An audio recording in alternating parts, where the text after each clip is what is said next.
And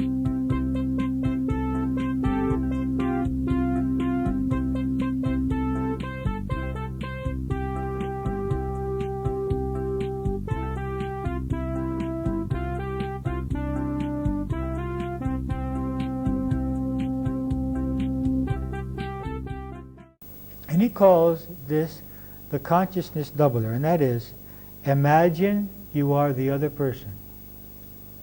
Put yourself into the other person's position. Now this of course would be used in situations in which the other person is the stimulus for our negative emotions. Okay, we wouldn't use this for an earthquake or something like that. Imagine that you are the earthquake.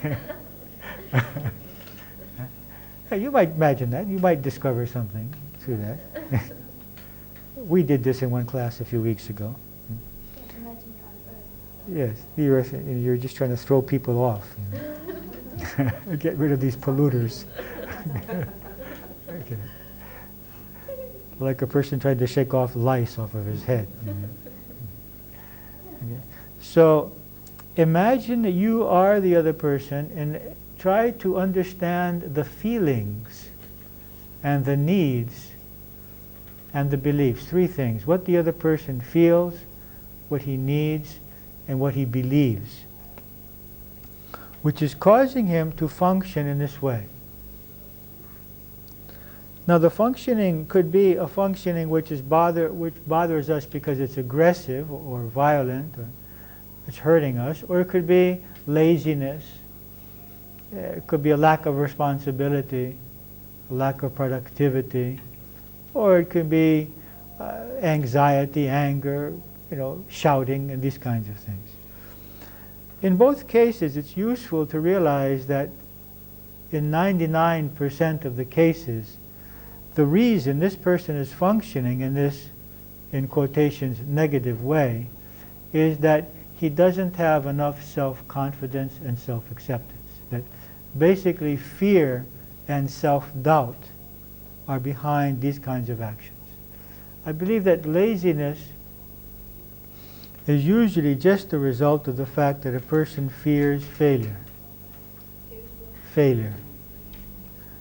It fears trying, you see, because trying creates the possibility of not succeeding, and not succeeding may be overwhelmingly painful for some people because they have learned that they have to be perfect, or they believe that they have to be perfect, not make any mistakes, so the best thing is not to do anything whatsoever. It could also be the result of lack of energy, but in many cases it's the fact that someone doubts their ability or doubts their self-worth. So putting ourselves in the other person's shoes, in the other person's situation, often helps us to become free from negative emotions towards that person. So this is the consciousness doubler, and it's this way because I am experiencing two consciousnesses now. I'm experiencing my own consciousness and this person's consciousness. So I have been increased, you see. And if I can do this with more and more people, then I keep increasing my consciousness as I begin to understand and identify with more and more people in my life and what they are feeling and why they are doing what they are doing. And then we can understand them. That does not mean that we are not strict with them in asking them that they behave properly. Understanding someone doesn't mean that we allow them to do anything they like, even when that is against any kind of moral conduct, or they are doing to us what they would not like us to do to them. It means that we understand them, we don't have negative feelings towards them, but we are very assertive in explaining the behavior that we need from them. That balance is not always easy, but it is definitely a goal. Because we neither want to suppress ourselves, we want to respect ourselves, but we also want to respect the other. So when we're not expressing our needs and feelings, we're not respecting ourselves. But when we're shouting and screaming at the other and calling him all kinds of horrible names, we're not respecting him. So we want to be respectful but assertive.